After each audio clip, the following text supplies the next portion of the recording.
Welcome to Journaling with Nature, the podcast for those who want to turn curiosity into wonder, a pencil sketch into a rabbit hole of discovery, a moment of stillness into a life full of joy. I'm your host, Bethan Burton. Let's open the pages of our nature journals and explore this world together. Hello, this is episode 24.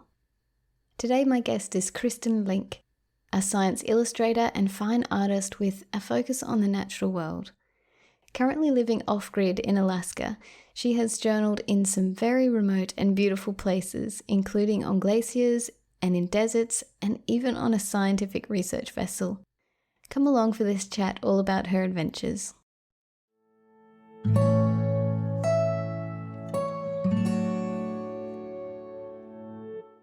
I'm really happy to have discovered your work. It was actually a podcast listener who recommended that I check out your work and chat with you, and I've just been completely blown away. The breadth and depth of your work is amazing. You've done fine art, science illustration for interpretive signs, you've done books and magazines, educational documents, you've created digital work and maps. I'm really impressed and excited to chat with you today. So welcome. Thanks. And thank you for being here. Yeah, I love doing all different kinds of work. So sometimes I feel like the lack of focus maybe takes me longer to master something, but it's fun to work in different media and different areas. Yeah, so cool.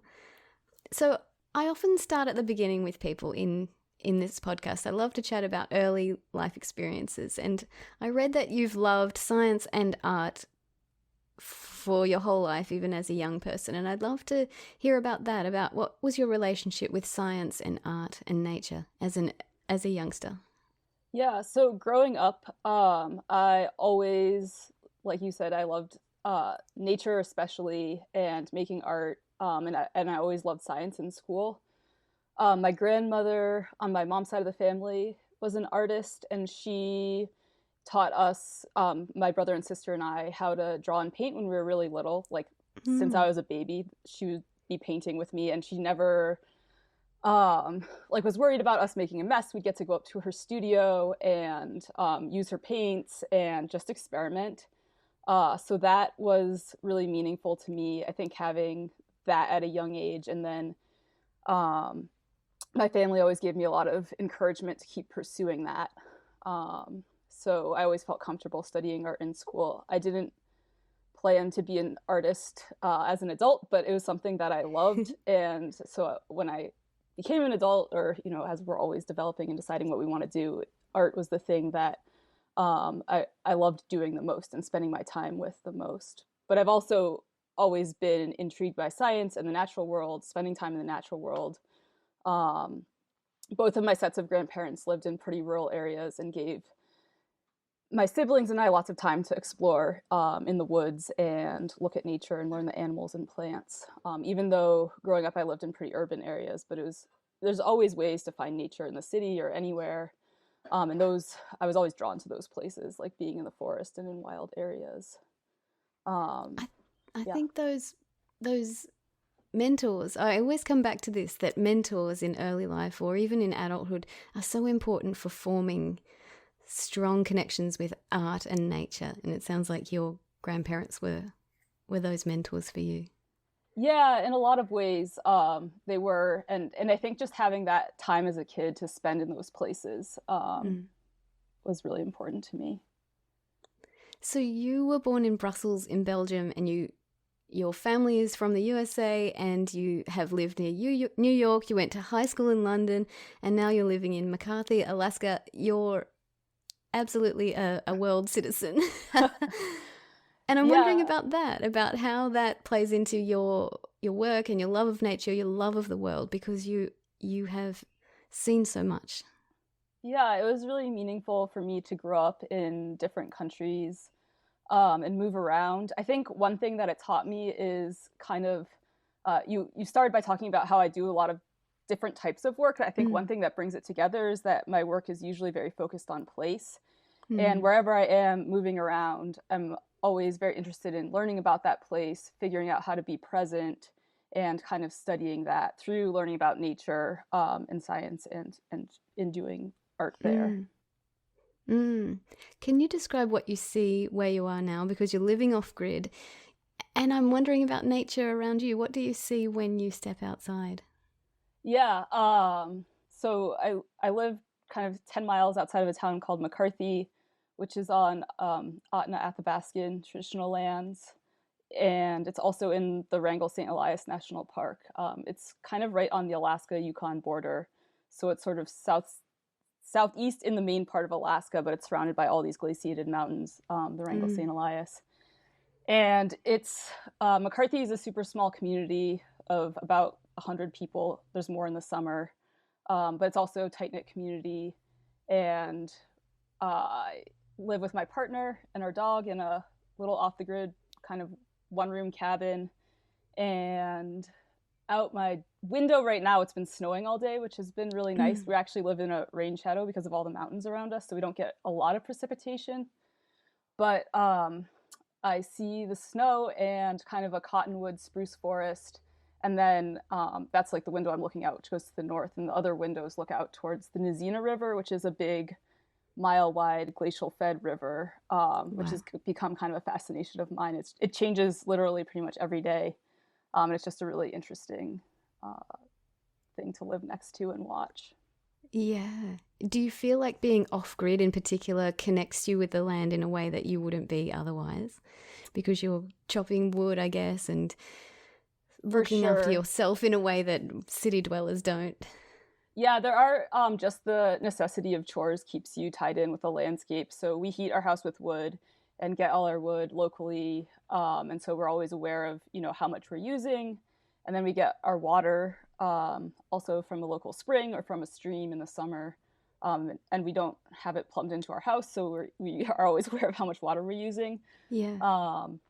And so I find that kind of ties us to the landscape, just the necessity of kind of like being able to get around, especially in the winter or year round. That's always interesting because the river floods, or right now it has overflow and it's flooding our spring. And there's always just little things that happen that you have to pay attention to.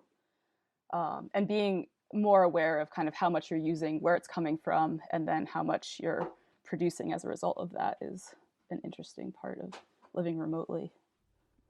I don't know why, but Alaska has always been somewhere that I have had a strong pull towards, and I have never been there, but ever since I was young, it's always been on my list of places to go, just because of the wildness and the closeness with nature and the rugged rawness of living in such an extreme place, I would say. Would you say it was extreme?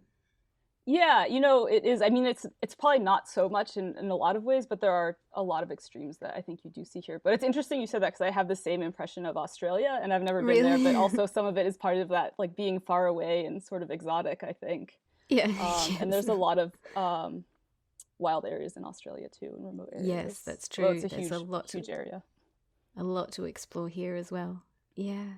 So you grew up, and you say you didn't plan to study art or plan to be an artist, but you came to that and you studied science illustration at California University. And I'm interested to talk about that, where you said that through your studies, one of the first courses was field sketching, and that this opened up a whole new way of drawing and connecting with place. Can you tell me about this experience, about discovering field sketching for the first time? Yeah, I mean, I think I'd done art outside and art about nature before, but I owe a lot to Jenny Keller, who teaches that field sketching class in the science illustration program, because it really opened my eyes to a deliberate way to study nature and make art outside, which sort of based on what we've been talking about, it's like the things that I'm so passionate about. And I was like, oh, this is a way. I'm also really passionate about environmental education and sort of, I think, getting people out there and finding ways to be in nature, learn about it, experience it, slow down, can really build appreciation and curiosity and inspiration for people to go and then, learn about it or work with nature in their own ways. So for me, field sketching was definitely an aha moment of a way to combine my love of art and being outside and learning about science and the natural world. Mm. And you've done some field sketching in incredibly wild places, like on glaciers, in deserts. And I'd love for you to talk about some of these experiences. You did science expeditions in national parks and very wild places. I've been so lucky to get to bring my art some really interesting places and work with some great people in Alaska, but also beyond Alaska. Um, Doing artist residencies, like with the National Park Service and the Forest Service. I think the first artist residency I did was in Gates of the Arctic National Park, and I kind of applied on a whim. I didn't expect to get it, but my field sketching portfolio and interest in science illustration kind of, they felt like that would be a good fit, and it was such a amazing experience to get to work with the rangers up there and kind of um, spend time there as artists in residence, traveling through the landscape more slowly, and also getting to go to a super remote place that, you know, like it would be hard to afford to be able to go up there on my own. Can you explain a little bit about artists in residency, what that involves for people who don't know? So you sort of go there and you settle down into the place and just study? Yeah, there's so many different kinds of artist residencies. Okay. So, you know, it can be a lot of different things, and each one's kind of different. But there's a lot with, and I would think in Australia or other countries have them too, where you're working with public lands agencies. In the United States, like the Forest Service or the Park Service, and a lot of times you're a volunteer with them, but they help get you into the backcountry, which can be some very remote places. And then you're usually working alongside rangers or people who work in the landscape. Um, and they're a little bit different. It depends on the one, but you have time to study and make artwork. And then a big part of it is outreach and kind of your view of the landscape and interpreting it in a different way so that the public or different people can see it and experience it through an artistic version or through the artist's eyes. That's wonderful too, because people learn in different ways, don't they? So if you present a landscape to someone who hasn't been there in a series of photos, say they experience it in one way, but if they're seeing it through an artist's pen, it's a whole different way of looking at it, isn't it? And it may connect someone with a landscape in a new way that they might not have been connected with it. Exactly. And one of the things that I like to do with my work is I think a lot about kind of like people will say my work is very detailed, but a lot of times I'm thinking about which details are important, and in kind of focusing on some details, you're just picking out some things of what you see. So you're sort of curating your experience and sharing that in a different way, like you said. And a cool thing about artist residencies too is they have like all different media. So sometimes people are making sculptures, or there's a cool program in Alaska with composers making musical compositions in national parks. So there's a lot of variation. And then there's also artist residencies working with scientists where you're taking scientific work and then interpreting that, which is a whole other interesting aspect that's really cool. Yes, well, you did an artist residency, in fact, in March 2019. You spent 12 days on a research vessel as part of an artist at sea residency, which is so cool. And you were making art alongside researchers studying zooplankton. And reading about this on your blog just inspired me so much, and I'd love to hear more details about it. Oh, it's such an incredible experience for me as well. And as much as I've done like cool things in Alaska on glaciers or in the backcountry and wild places, like going out to the ocean is something like it's a place I don't feel 100% at home. I didn't grow up really going out on boats or anything. And yeah, you're in this sort of weird, different kind of wilderness where you're totally surrounded by the waves and the ocean and the birds. But you're also in this really sterile kind of space inside the research vessel. And people are working 24 hours a day. So there's like a day shift and a night shift of scientists doing research. But while I was there, it was such a new experience and there was so much to see with the work that they were doing. I did some sketching and work alongside the scientists, but I also spent a lot of time just kind of pulling up plankton nets with them and looking at all the plankton, taking as many pictures as possible, and just really trying to absorb so much. And and kind of that view, it's super specific because they're looking at something kind of specific, like studying zooplankton, but kind of getting a totally different idea of the environment and seeing all the different organisms that live in the ocean. And yeah, they're really amazing, the different zooplankton.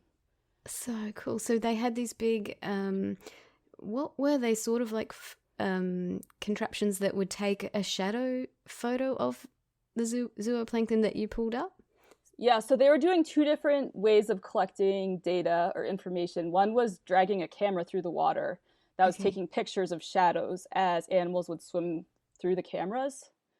So it's sort of a process that they designed themselves to study zooplankton. And as an artist, it's really cool because you see this really interesting visual imagery, and some of it is really beautiful. I also do a lot of work kind of with fine art with cyanotypes. So the idea of capturing shadows is particularly interesting to me. And just like the jellyfish and siphonophores, they would make these really interesting shapes. And you also see them, it's not really how they'd be swimming naturally, but you kind of catch them in motion more than you do when you see them out of the water or in a net.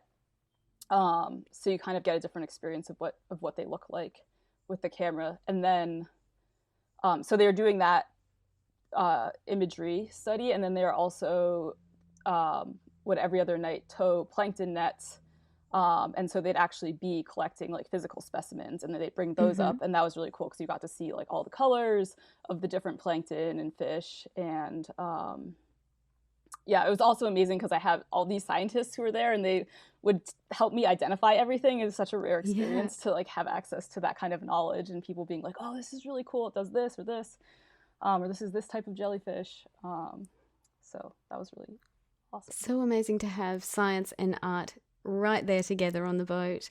Everyone's doing their work. You're producing art pieces related to what you're seeing, and to have it all there together is so unique, such a unique experience.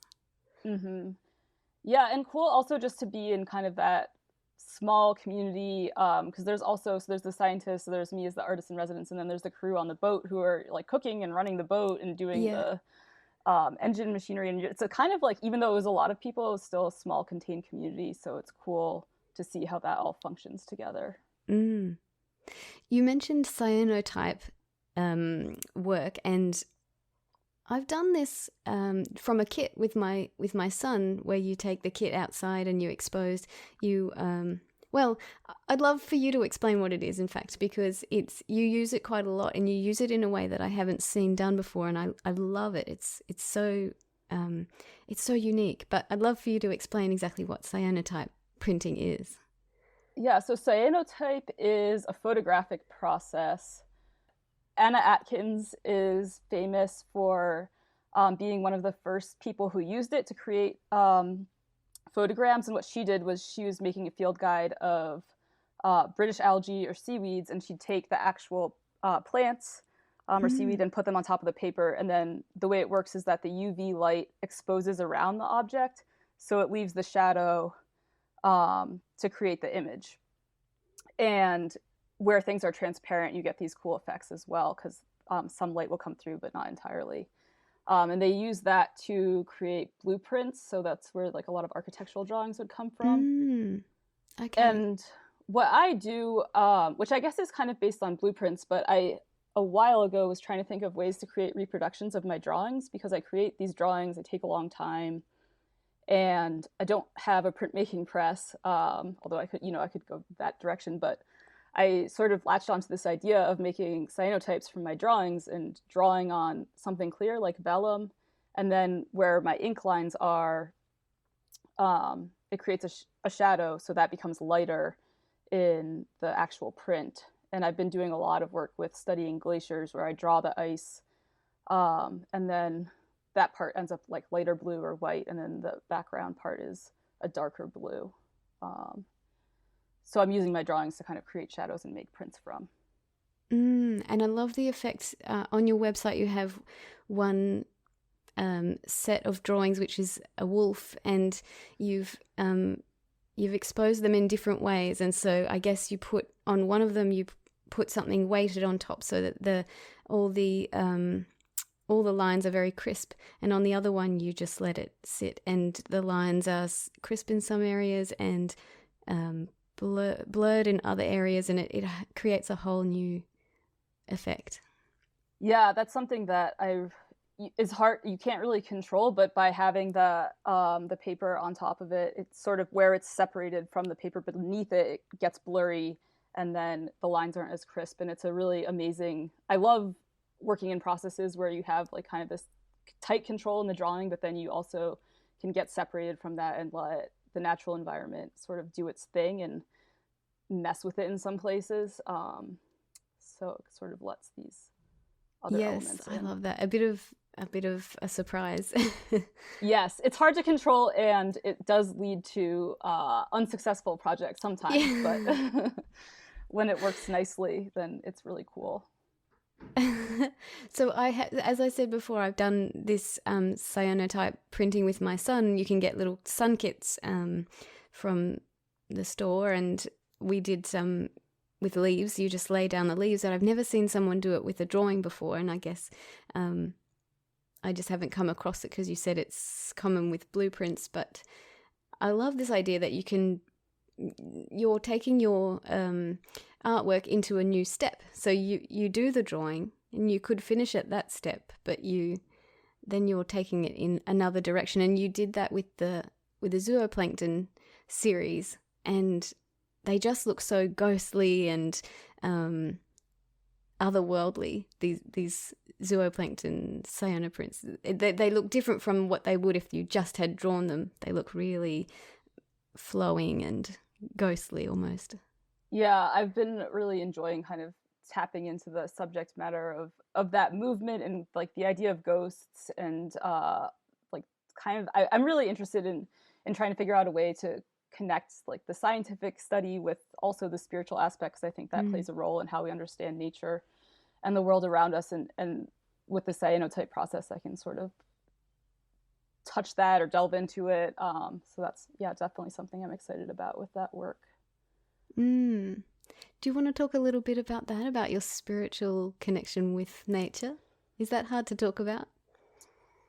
It's hard for me to find the words that express it. I've been trying to figure out how to do it. It's something that's really important to me, and I'm always I think I'm kind of an instinctual person, so when I walk around I'm sort of interested in what draws me to it, and a lot of times that's beauty, but I also think that sometimes like sitting and giving something attention, you'll find the beauty in it even if you didn't see it the first time. But I haven't figured out how to talk about it exactly, but it's definitely something that I'm interested in capturing. I was doing these kind of rock portraits for a while many years ago, and I'd be studying them, and I felt like just by having that time that I spent drawing these subjects and making these detailed drawings, they'd come alive and be, tell me their story a little bit, and there's never anything like it's speaking its own language. I can't really translate it into something else, but it's an energy that I like paying attention to. Yeah, and I really believe that sitting with another, I was going to say object, but that objectifies something. I mean, another thing that's in this world, sitting with a rock, you connect with it in a way that isn't just an object over there. It's another piece of matter that's in this world, that's got its own story, that's got its own history, and you're just a part of that. And yeah, it is hard to talk about, isn't it? It's hard to articulate, but there's something spiritual involved in just sitting with something, whether it's animate or inanimate. It has its own story, its own life. Yeah, and one of the cool things about rocks, I think, too, or being like on this glacial river, is that they have such a different time scale than me, or hanging out with trees, the same thing. Like it makes you sort of just feel like, oh yes, there's so much bigger stuff going on. I find it puts things into perspective in terms of like life difficulties, like when you think of yourself either in reality, like that, not just that your life is just a blip on the history of the world, but like you're also just this tiny speck floating through space in this infinitely expanding universe. You know, that it can put life problems into perspective too. And especially with all the stuff that's going on in the world today, sometimes just thinking, oh, there's a lot that's bigger than humanity is comforting. Yeah. I'd love to talk more about field sketching in challenging places like beside a glacier or in a desert. What's your process? What do you carry with you? What do you put in your backpack when you're going out for a backpacking trip in the backcountry? What's your field sketching kit look like? It's, it changes a bit over time, and it depends. But I think for me, like my drawing is always what ties my art together, and drawing is the meditative process that for me I really love to dig into. So I usually bring pens, and then I find watercolor to be incredibly portable and easy to carry anywhere. So I love bringing a little watercolor set and the water brushes. Some places, and especially in the cold, the water-based media doesn't work very well. Interesting. So like I've had a lot of issues with ink, like pens freezing in the winter and watercolor not working so well. And in those instances, I think just using like pencil and paper. Sometimes I use Write in the Rain paper is really durable, and colored pencils or markers sometimes. Did you say Write in the Rain paper? I've never heard of this. Oh yeah, it's this kind of like plasticky paper. Okay. You can watercolor on it, but it's different, and yeah, it works in the rain. You can take it underwater. Wow. It's really durable. It's really different surface to work on, but it does well in harsh conditions. And you can get just like blank notebook paper, or you can get it with grids on it or something. It's actually something that a lot of scientists use in the field. They have like little field notebooks with graph paper. So I think that's where I first encountered it. But that's cool. Yeah. This idea that your tools would freeze, it blows my mind, because I come from an evergreen, like very, very warm place. Even in winter, we just have a sweater on. I don't even own like proper cool weather gear. So that is something so different. Yeah, it's a different, problem to solve. And I should say, I love sketching outside, and I think that's really important, but I also have freed myself up more to kind of like do a bit of sketching outside and also take pictures and work on them or finish them inside. I've been doing that a lot this winter. And especially because we have such long nights, it's a nice time to kind of just sit in the darkness and work on the nature journal from the day. So that's something that I think letting myself sketch more inside and kind of like it's freed me up to do it more, which I think is good. What are your thoughts on nature journal and field journal? Are these two things synonymous for you, or do they have differences in the way that you approach them? Yeah, I've been trying to differentiate that, because I did field sketching for a long time and kind of called it that. But then actually just this last year, I've sort of been, because I attended the Wild Wonder conference this fall, and it was right when I was sort of like, just starting the winter in the pandemic, and it's sort of this big weight of like, how are you going to get through the Alaska winter without leaving your house, living in this tiny cabin? And nature journaling has been like a really great thing to focus on for me right now. And so I think with field sketching, I used to think of it as like, okay, I'm going to this cool place, and I'm going to bring my art supplies with me and document what I see. Whereas, and they really are synonymous, but I've been thinking about nature journaling as this daily practice that I try and, write a little bit every day. It's less about the artwork, more about recording information and observations. And that it also doesn't have to be necessarily in the field all the time, that I can take it home, that I can make part of it about research, which I've really enjoyed. Maybe like looking up something that I saw and drawing it, or drawing something that I'd like to see. Like we've been doing some work studying the constellations, and sometimes I'll sketch them and then try and find them in the sky after sketching them. So I feel like it can be a little bit more broad. And I like that. And I think that that's important for people to know, that the nature journal is whatever you want it to be, and that you can sketch inside. I think sometimes people feel like that's somehow not being true or not being a real nature journaler or something, but I think it's really important for people to understand that it is whatever makes your heart sing, whatever way you connect with nature, and that can be through books or photographs and translating that into a journal page, and that's okay. I like that. I like that. Get that message across that it is what you want it to be. Yeah, and for me, I was kind of like, oh, it's something that I'd like to spend more time doing. How do I make it more accessible to myself? Because not every day do I feel like going outside at 0 degrees and drawing, with my freezing pens. Like sometimes I want to use my watercolor, or yeah, it gets me doing it more, and I think that's been a key to just make it more flexible. And even just, some days writing a list, like not even drawing, or just drawing, not writing, and making a simple diagram, or not even finishing a page sometimes, but trying to give it that more regular effort has been important. And I read that there's a nature journal club in Alaska, and you've been working through some exercises in Roseanne Hanson's book. I'd love to hear about that, about the club and the process of working together through this step-by-step nature journaling book.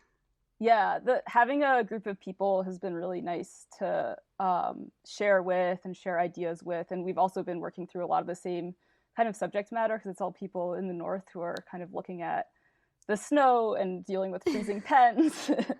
And we've been spending a lot of time looking at constellations in the night sky because it's out so much. But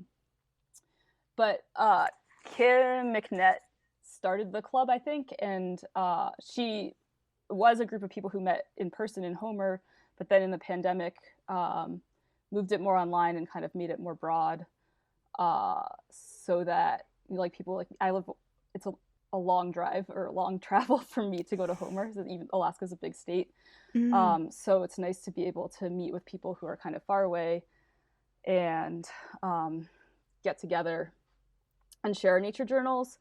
And then working through Roseanne's book was a really great framework. I think we started doing that during the Wild Wonder conference, and so it was kind of when I was getting really excited about establishing this daily habit, and I really appreciated kind of her framework of kind of step-by-step approach to doing that, and it helped me kind of develop my own process of what I wanted that to be. A lot of people in the group have their own nature journal style, but I was just kind of at this place where I wanted to kind of create my own system. And yeah, there's some things that I've really appreciated from working through that book, especially like the metadata and studying the weather. Learning to write down the weather and the moon phases every day has led to a lot of questions and things that I've been kind of digging farther into, and things that you see every day, like where the moon is rising and setting and what it looks like, that I never realized kind of why I had certain questions about it. Yeah, that's great. And you mentioned in a blog post about how just even writing the metadata is like setting you up for an invitation to fill the page. And so if you're busy one day, you can just write all the metadata that relates to that day, and then that can be it, or it can be an invitation to then go deeply into exploring on that page. Yeah, I usually try and do it in the morning. I kind of have a morning just writing journaling practice where I do morning pages. And so then I try and write the metadata, and I look at the weather, which is a good thing to do in the morning, I think. And then what are your favorite things to include in the metadata? So I've been looking at the sunrise and sunset, because that changes a lot, especially as we're getting close to winter solstice in Alaska. And then tracking the moon has been really interesting. That's kind of led to things I didn't even know I didn't know, or knew but had questions about. And then one thing that I'm trying to learn, and we were talking about in our journaling club last night, was learning the clouds. Because Roseanne talks about using the different weather symbols, and by kind of doing that, it brings you to Oh, like I don't even know the difference between these types of clouds. So I've been trying to Yes. learn more about different types of clouds. And I love the weather symbols because they're just beautiful. So learning those, that initially learning the clouds was too much. So I kind of just let that sit on the side. But I've been writing kind of like what the sky cover and the current weather is. But then now I'm starting to dig more into learning different cloud types. That's really fun. I think community can be such a motivating force. Just having people to chat with about it and to talk about their experiences, like you say that you're talking with people who are looking at the same sort of landscape. And it can be fun to do both. It can be fun to talk with people who are in completely different environments, and it can also be fun to say, "Oh yeah, and the snow did this and the weather did this," that with people who are experiencing the same thing. Yeah, and it's like it's interesting because it's similar and different because we're in different Mm. parts of the northern landscape. So it's fun to compare kind of our notes on that as well. But it definitely helps with accountability. Like in the beginning, I was very excited about it and was doing it kind of just on my own. But then once you've been doing it for a while, and this time of year is so busy that it helps just to have a group and to. I think last week I was super busy and I only did one sketch. And then this week I was like, I want to do more because I want to have more to share. I learned so much from what other Yes. people are sharing. So it really helps keep the energy and momentum going and Yes. getting That's great. inspiration and ideas. You mentioned about nature journaling this year in particular becoming a bit more important, and about how your drawing habit has become more regular through this pandemic time. And I'm wondering about that, about how what nature journaling has meant to you during this time in particular, this pandemic time, because you, like you say, you weren't able to leave your home during a long winter.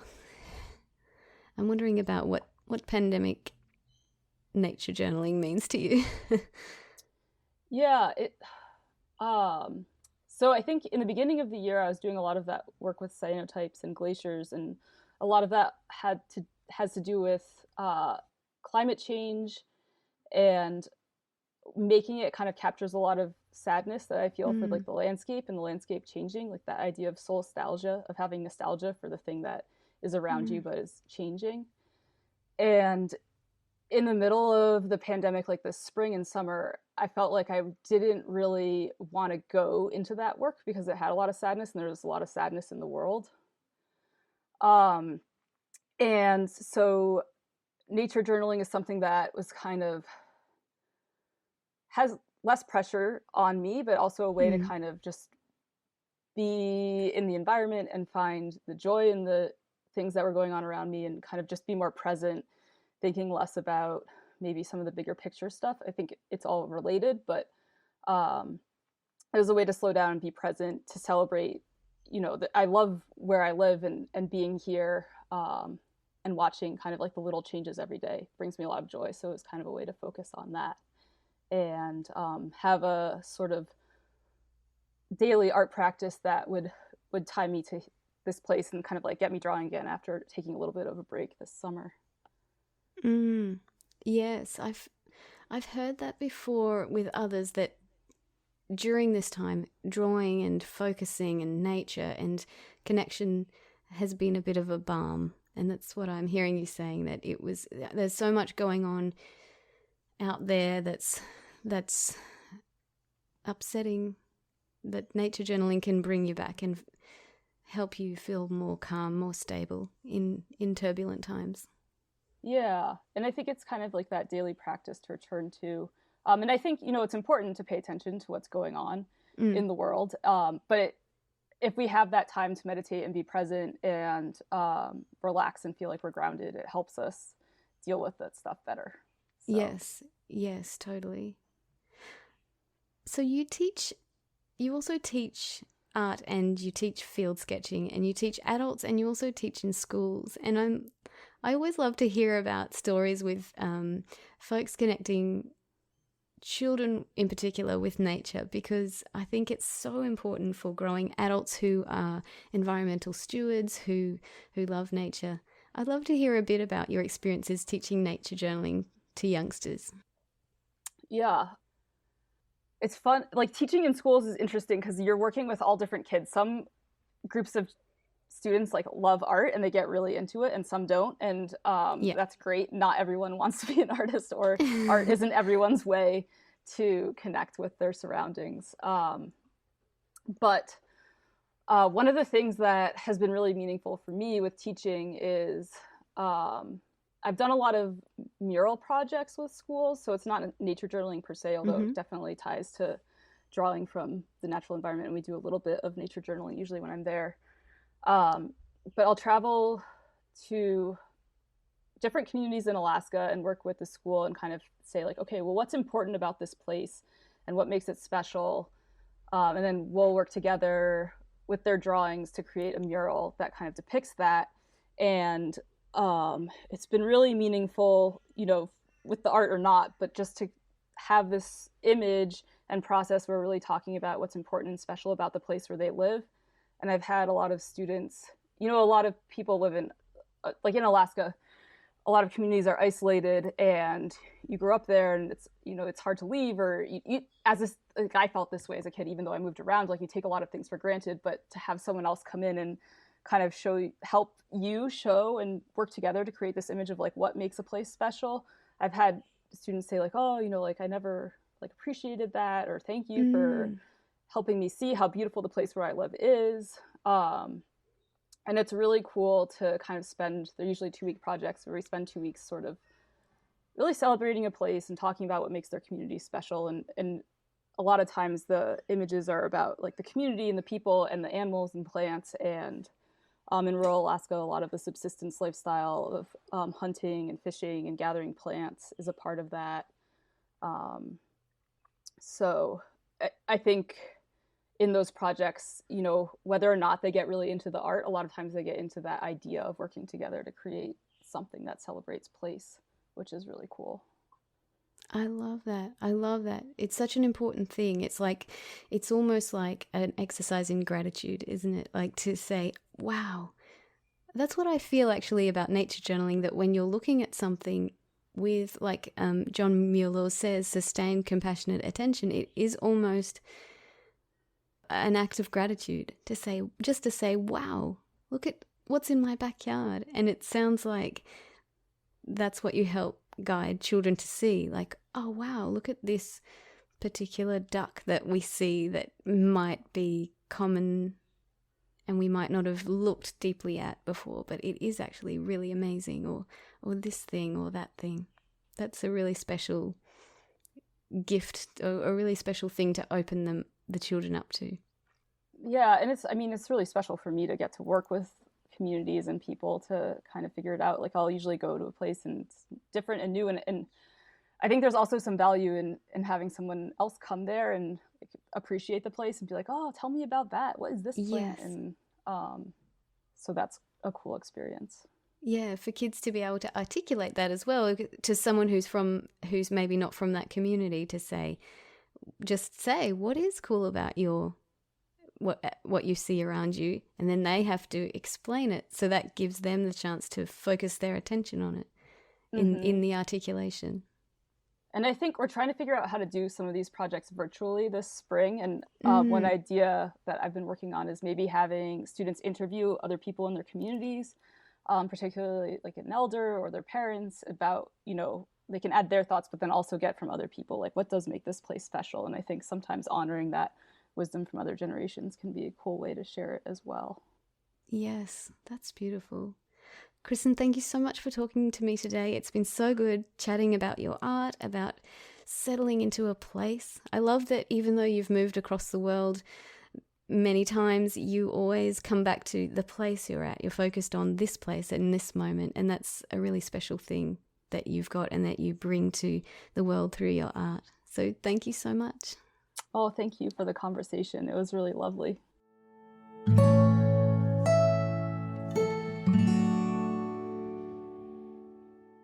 I hope you enjoyed this chat with Kristin.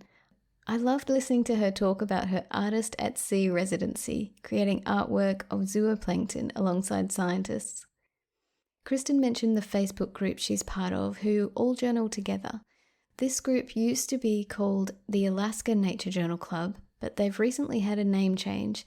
It's now called the Boreal Nature Journal Club to be more inclusive of everyone sketching in northern latitudes. To find Kristin's work and a link to this group, check out the show notes for this episode. Thank you so much for listening. See you next week.